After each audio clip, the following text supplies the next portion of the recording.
मूर्ति सद्गुरु मिलवे सर्वाधार। मंगलमय मंगल करन विनवो बारंबार। सद्गुरु की महिमानंत अनंत किया उपकार। लोचन अनंत उघाड़िया अनंत दिखावनिहार। धन्य धन्य सद्गुरु सुखद महिमा कही न जाए। जो कछु कहूँ तुम्हारी कृपा मोते कछु न बसाए। जो कुछ कहूँ तुम्हारी कृपा मोते कछु न बसाए। हरि क्षण वंदनी 20वीं सदी के महान संत सद्गुरु परमाराध्य भगवान महर्षि में ही परमहंस जी महाराज के पावन श्री चरणों में कोटि कोटि प्रणाम। मंचासीन वंदनीय संत पथिक जी महाराज, आदरणीय धर्म प्रेमी सज्जन वृंद, आदरणीय धर्मशिला भक्तिमती माताएं बहनों, सद्गुरु महाराज की महती कृपा से हम सब लोगों को शारदीय नवरात्रि के पावन अवसर पर आज दूसरे दिन का अपराह्नकालीन का सत्संग प्राप्त हो रहा है। कोई संत ने कहा, संत वचन वह सुधा देव जिसके सदा भिखारी। संत वचन वह धन जिसका नर प्रधान है अधिकारी। कवि ने कहा, ये संत वचनों को जैसे भिखारी भिक्षा मांगता है, इसी प्रकार से देवता लोग सत्संग को सुनने के लिए तरसते रहते हैं। सत्संग प्राप्त करने के लिए परमात्मा से याचना करते रहते हैं। आप सब लोगों ने प्रसंग सुना है, जब महाराज परीक्षित को सुखदेव जी महाराज कथा श्रवण कराने के लिए आ रहे थे, तो देवताओं ने कहा, महाराज परीक्षित को आप कथा सुनाने जा रहे हैं, उसको तो अमर न करना है, उसको जिंदा न करना है। हम लोगों के पास में अमृत है, उस अमृत को महाराज परीक्षित को पिला दीजिए, वो अमर हो जाएंगे। पर जो कथा रूपी जो परम अमृत है, इसको आप चल करके हमें सुरलोक में सुनाने की कृपा कीजिए। भगवान सुखदेव ने कहा, रे देवताओं, तुम लोगों ने तो कभी किसी का भला नहीं किया। ऊंच निवास नीच कर तुति देखिन सकहीं पराई विभूति। जो लाभ महाराज परीक्षित को होने वाला है, वो लाभ को तुम लोग लेना चाहते हो, याचना करते हो। ये तो बड़े सौभाग्य से मिलता है। परीक्षित महान धर्मात्मा है, पर कुसंग में पड़कर, कलयुग के संग में पड़कर उसकी मति भ्रष्ट हो गई थी। इसलिए सनक मुनि के ऊपर में मरे हुए सर्प को डाल दिया था। पर ऐसे धर्मात्मा को तो संत महापुरुषों का सहारा होता है। कथा हम तुम लोगों को क्यों सुनाएंगे? हम तो जा रहे हैं महाराज परीक्षित को सुनाने के लिए। इस कथा के लिए देवता लोगों को भिखारी कहा गया, जो याचना करते हैं भगवान से कि भगवान, संत महापुरुषों का संग कैसे मिलेगा। पर कवि ने कहा, देव जिसके सदा भिखारी, पर नर प्रधान अधिकारी। मनुष्य सत्संग का परम अधिकारी है, उनका अधिकार बनता है, उसका हक बनता है। उसका भाग बनता है सत्संग में। भगवान ने उसको हक दे दिया है, जैसे पिताजी की संपत्ति में पुत्र का हक होता है, अधिकार होता है। इसी प्रकार से हमारे सदगुरु महाराज कहते हैं, जितने मनुष्य तनधारी हैं प्रभु भक्ति कर सकते सभी। प्यारे लोगों, मनुष्य शरीर मिला है भजन करने के लिए मिला है, पर संसार में जब आते हैं तो कुसंग में पड़ जाते हैं। ज्ञान तो रहता है, जानकारी भी होती है, पर कुसंग में पड़ जाने के कारण उस सत्य से हम लोग वंचित हो जाते हैं। एक बहुत बड़ा विद्वान था, नाम था बिल्वमंगल, बहुत जानकार, पर क्या करें, संसार का चक्र है। नारद जी महाराज जैसे लोग तो माया के फेरे में घूम गया। तुलसीदास जी महाराज भी इस माया में मोहित हो गए थे। वैसे बिल्वमंगल नाम का एक विद्वान था, बहुत ज्ञाता था। जैसे हमारे परिहारी है, उस पार ब्रह्मोत्रा है, बीच में धार है, इसी प्रकार से बिल्वमंगल के गांव था और धार के उस पार में एक वेश्या रहती थी, चिंतामणि। विद्वान गुणवान होते हुए भी संसार को, चिंतामणि को देख करके वो बिल्वमंगल सारा दिन उसके घर में रहने लग गया। अब उसको संसार का कुछ अच्छा नहीं लगता था, सदा विद्यालय में पड़े रहता था। गांव के लोग देखते हैं, कहे तो बड़ा पंडित जी है, बड़ा विद्वान है, पर आजकल कुमति उसकी मारी गई है, सदैव चिंतामणि वेश्या के पास में रहता है। एक दिन क्या हुआ, उसके पिताजी का शरीर छूट गया। अब अपने पिताजी का बड़ा बेटा था, भादों का महीना था, धार में बहुत पानी थी। लोगों ने सोचा, अरे भाई क्या करेंगे, चरित्रहीनता के कारण तो वो वहीं पर होगा वेश्यालय में। सब लोगों ने जाकर के कहा, बिल्वमंगल तुम्हारे पिताजी का शरीर छूट गया है, संस्कार तो कर दो। जो मनुष्य शरीर मिला है, तुम आजकल जाके इतने मोह माया में ग्रस्त हो, वेश्यालय से कहीं बाहर नहीं जाते हो। तो चिंतामणि वेश्या ने समझाया कि बिल्वमंगल जाओ, जो माता पिता जन्म दिया है संसार में, संतों ने बताया, ओम मातृदेवो भव, ओम पितृदेवो भव, ओम आचार्य देवो भव। जाकर के पिताजी का तो संस्कार करो। बिल्वमंगल आया, पिताजी का संस्कार किया। संस्कार करते करते शाम हो गया, अब रात हो गई, पर उनका तो मन जहाँ लगा रहता है वहाँ देखता है कि अब अभी जाऊं तभी जाऊं, पर पानी बहुत भरा हुआ था, नावी घाट में नहीं था, पर उससे रहा नहीं गया। जाकर के रात को 11-12 बजे धार को पार कर गया और जाकर के चिंतामणि के दरवाजे को खटखटाने लगा। चिंतामणि कहती, कौन? कहा, तो मैं बिल्वमंगल, आपका प्रेमी। तो चिंतामणि को बड़ा गुस्सा आया, कहे बिल्वमंगल ज्ञान इतना नहीं है, पिताजी का शरीर छूटा है पर तुम मेरे पास चले आए, बताओ कुछ बात। कहे बोलो। कहे तुमको पैखाना पेशाब के पास सोने के लिए बोलेगा तो सोओगे। बिल्वमंगल ने कहा, कैसे बात करते हो? चिंतामणि वेश्या ने कहा, बिल्वमंगल मेरा शरीर क्या है? अरे आंख में किच्ची है, कान में गुज्जू है, नाक में नेटा बोटा है, मुंह में थूक है, शरीर के नीचे भाग में पेशाब पैखाना है, और ये पूरे शरीर से पसीना निकलता है। ऐसे दुर्गंधित शरीर के लिए तुम इतना मोहित हो गए? पिताजी के संस्कार को थोड़ा सा किए फिर चले आए, धिक्कार है तुमको। तुमको तो चुल्लू भर पानी में डूब करके मर जाना चाहिए। चोट लगा, कहे चिंतामणि इतने दिन तक मेरा धन संपत्ति रहा तो खाया, आज मुझे उपदेश देती है तो ठीक है, मैं जाता हूं और आज से मैं साधु बन जाऊंगा, तुम्हारा चेहरा भी नहीं देखूंगा।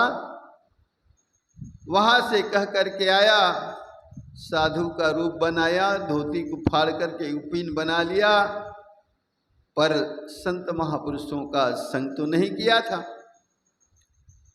संतों के संग करने से मन सुधरता है। मज्जन फल देखी तत्काला, का कोई पिगब को मराला। रामचरितमानस में यहाँ वर्णन करते हैं गोस्वामी जी, इस सत्संग में जो आते हैं तो कौवा कोयल हो जाता है, बगुला हंस हो जाता है।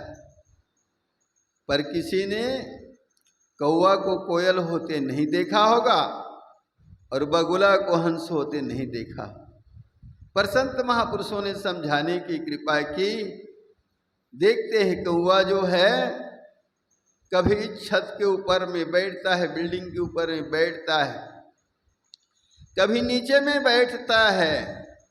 कौवा दूध भात भी खाता है, कौवा मेवा मिष्ठान भी खाता है। और गाय बैल भैंस में कहीं घाव हो जाती है तो घाव को में कौवा लोर मारता है। पैखाना में भी कौवा चोंच मारता है। इसी प्रकार से मनुष्य का तो जीवन मिला है, पर मनुष्य शरीर पा करके कभी मांस मछली खाता है, कभी गांजा भांग खाता पीता है, सिगरेट पीता है, कभी सत्संग भी करता है, कभी पूजा पाठ भी करता है, कभी उपवास करता है।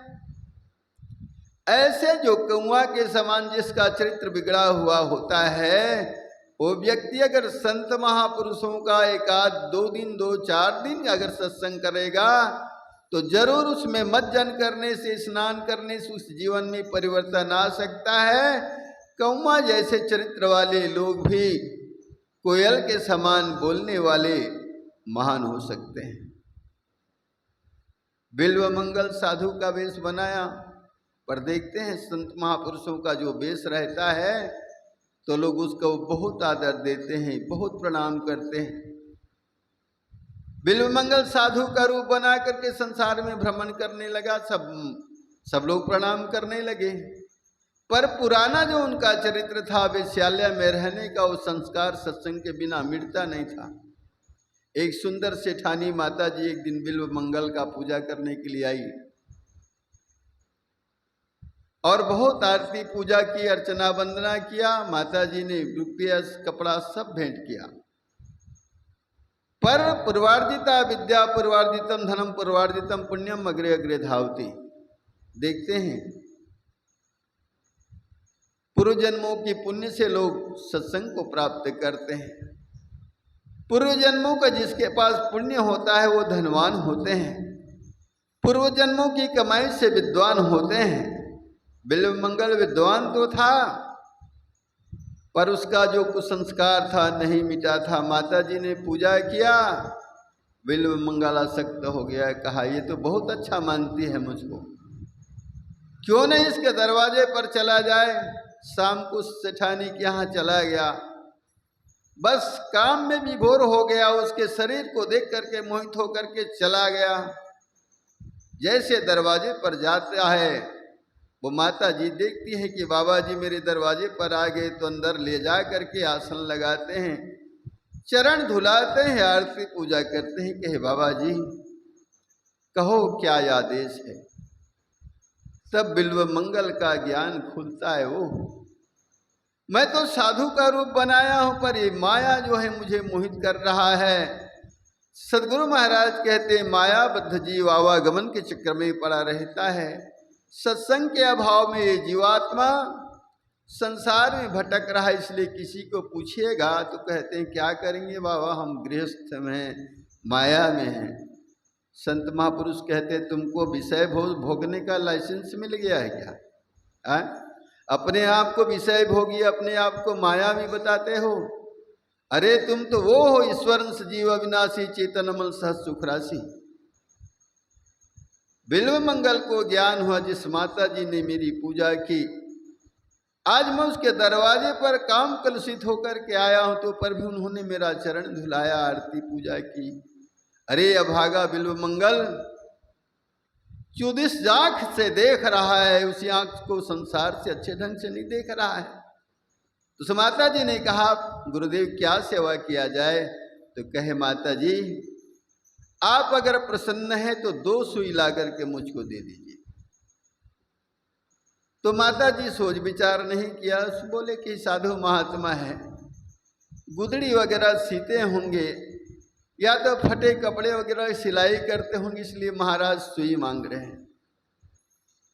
माता जी ला करके आदर से ही 2 सुइयां दे देते हैं।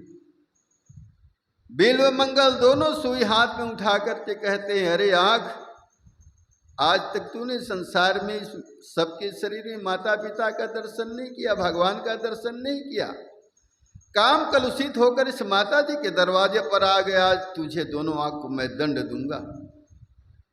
दोनों सुइया उठा करके दोनों आँख के पुतली में सीधा भोंक लेते हैं। माता जी कहते हैं, महाराज ये आपने क्या किया, क्या किया? कहे, माता जी जिस आँख से मैंने आपको बुरे दृष्टि से देखा, उस आँख को मैं आज सजा दे रहा हूं। वही बिल्व मंगल आगे चल के सूरदास जी महाराज के नाम से प्रख्यात हुए। 60 सुधरे सत्संगति पाई, पारस परस कुधातु सुहाई। उनका जीवन चरित्र पूर्व में कैसे था, आज संत महापुरुषों का वेश बनाया तो ज्ञान हो गया, और बाहरी जो आंख है उसको सुने फोड़ लिया, फोड़ करके अंदर मुख हो गया। संसार उसके सामने में दिखता ही नहीं था। आज सूरदास जी महाराज भगवान कृष्ण के बहुत बड़े भक्त हुए। कई पद में सूर श्याम आता है, निस दिन बरसत नयन हमारे, उसमें सूर श्याम का पद आया। सूर श्याम का इसलिए पद आता है कि भगवान कृष्ण सूरदास जी महाराज के भजनों को सुनने के लिए आकर के बैठे रहते थे, सुनते रहते थे। कहीं सूरदास जी महाराज अगर भूल जाते थे तो भगवान कृष्ण उसको बता देते थे कि महाराज आपने ये वाणी यहाँ पर भूल कर दी। तो वहाँ पर सूर और श्याम दोनों का नाम उस पद्य में जुड़ गया है। भगवान ऐसे उनकी परीक्षा लेते हैं। अब तो आँख तो दिखता नहीं था, जिस आँख नहीं दिखता सहज रूप में हम लोग उसे सूरदास कहते हैं। तो बिल्व मंगल का नाम पड़ गया। सूरदास भगवान कृष्ण की भक्ति में मस्त होकर के घूमते रहते थे। जब उन्होंने भगवान श्री कृष्ण के नाम पर इतनी रचनाएं की, उस समय महाराज अकबर हुआ करते थे हमारे भारतवर्ष में। अकबर महान धर्मात्मा राजा थे तो मुसलमान, पर बड़े ज्ञानी, बड़े वेदज्ञ, सब धर्मों का आदर करने वाले अकबर महाराज ने कहा अपने मंत्रियों से, मंत्री जी अरे आजकल सूरदास जी महाराज की बहुत हम लोगों को भजन सुनने के लिए मिलता है, अरे सूरदास महाराज को तो दरबार में बुला लो। अगर दरबार में अगर सूरदास जी महाराज आ जाएंगे तो उसका दर्शन करूंगा, और भगवान कृष्ण का जो पद की रचना करते हैं उन्हें मैं श्रवण करूंगा। मंत्री लोग गए, महाराज सूरदास से कहते हैं कि बाबा हमारे बादशाह अकबर आपको याद किए हैं, आपको दरबार में बुलाए हैं। तो जिसके राज में रहना होता है उसके आज्ञा का पालन करना पड़ता है। संत महापुरुषों को क्या लेना देना था। पर सूरदास जी महाराज चले गए। अकबर बादशाह कहते हैं महाराज आपकी बहुत प्रख्याति सुनी, आप तो बहुत कृष्ण भजन गाते हैं, आप एक आध पद्य गा करके तो सुनाइए। दरबार में जाकर के सुनाते हैं। जादिन संत पाहुने आवत, अकबर प्रसन्न हो गए। प्रसन्न होकर के कहते हैं महाराज आप जो कुछ मांगिए मैं प्रसन्न हूं, आपके पद्य को सुन करके जो भी मांगिए। सूरदास महाराज कहते हैं बादशाह आप मुझको देना चाहते हैं? कहे जी हाँ महाराज मैं बहुत प्रसन्न हूँ, आपको देना चाहता हूँ। तो देना चाहते हो तो यही दो कि कभी भी मुझको तुम अपने दरबार में मत बुलाना, बस यही चाहता हूँ। अकबर कहते हैं महाराज कोई दरबार में आते हैं तो धन संपत्ति अपने आश्रम कुटिया बनाने के लिए जगह रुपया पैसा मांगते हैं, पर आप कैसे महापुरुष है जो हमको कहते हैं कि दरबार में कभी नहीं बुलाइएगा। महाराज मैं तो आपका सदैव भजन सुनना चाहता था। कह रहे सुनना है तो तुम किसी से सुन लेना, पर मुझे तुम अपने दरबार में कभी मत बुलाना। ऐसे महान त्यागी सूरदास जी महाराज बिल्व मंगल से सूरदास बन गए। तो मज्जन फल देखे तत्काला संत महापुरुषों के संग से, संत वचन व सुधा देव जिसके सदा भिखारी, संत वचन वह धन जिसका नर प्रधान है अधिकारी, मर्त मर बन जाता जिससे वह संजीव रज है, संत वचन सब भवरोगों का राम बाण भेषज है।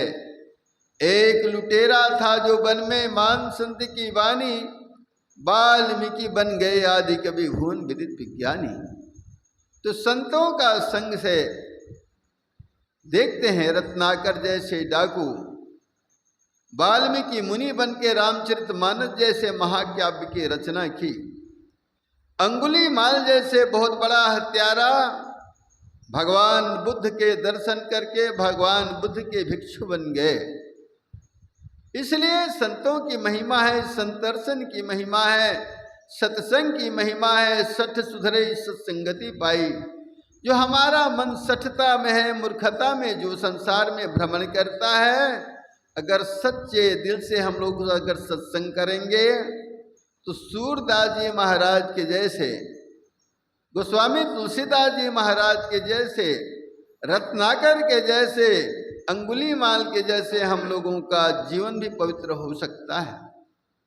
भगवान कृष्ण एक दिन परीक्षा लेते हैं, भगत मेरा कितना अच्छा है। सूरदास जी का आंख नहीं दिखता था, चल रहा था, चलते चलते जमीन से सटा एक कुआं था, उसमें गिर गया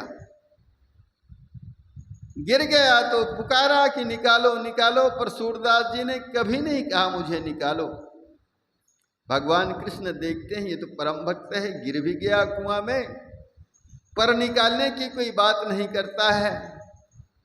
भगवान श्री कृष्ण ऊपर से हाथ बढ़ाते हैं, नीचे कुआं में हाथ करते हैं कि महाराज सूरदास जी, अरे हाथ तो पकड़ लीजिए, या तो आप तो कुएं में गिर गए हैं, निकलिए। सूरदास जी सोचते हैं मैं तो कुआं कितने गहराई में गिरा हुआ हूं, पर इतना लंबा हाथ होगा किसका जो मेरे तक पहुंच गया है। देखते हैं, छूते हैं तो हाथ भगवान श्री कृष्ण पकड़ के उसको निकाल दिए, और निकाले तो सूरदास जी हाथ को पकड़े रहे। तो भगवान कृष्ण ने कुछ झटका दिए, हाथ छूट गया और भगवान चलने लगे। पर तो सूरदास देख ही नहीं रहे हैं। पर सूरदास ने विचार किया, कुआं की गहराई 25 फीट से कम नहीं थी, पर कुएं के ऊपर में खड़ा होकर कितना लंबा हाथ करने वाला, तो मेरे भगवान कृष्ण के सिवाय कोई हो ही नहीं सकता। तो कहे महाराज हाथ छुड़ाए जात हो निबल जान के मोही, भप्रभु मुझे कमजोर जान के हाथ को छुड़ा करके जा रहे हैं, कोई बात नहीं, पर मेरे हृदय से जाओगे तो सबल सराऊं तो ही भगवान, मैं आपको सबल जब मानूंगा आप मेरे हृदय को छोड़ करके जाके दिखाइए। भगवान सदा भक्त के हृदय में वास करता है, इसलिए संतों के संग में परमात्मा का दर्शन होता है। भगवान श्री राम कहते सातम सम मही मोहि जग देखा, मोते अधिक संत कर लेखा शिवरे। संत महापुरुषों का दर्शन हो गया तो तुम समझ लेना भगवंत का दर्शन हो गया। आज ये सत्संग की महिमा वर्णन करते करते गोस्वामी जी ने कहने की कृपा की संत महापुरुषों का सरल चित्त होता है, उनके संग में जो आते हैं उस सरलता को प्राप्त हो जाते हैं, महानता को प्राप्त हो जाते हैं। यही सत्संग की महिमा का फल है। इन्हीं दो शब्दों के साथ में अपनी वाणी को विराम दूंगा। अब हमारे बीच में पूज्य श्री शुद्धानंद जी महाराज विराजमान हैं, इनके श्रीमुख से हम लोग श्रवण करेंगे। प्रेम से बोलिए श्री सद्गुरु महाराज की जय।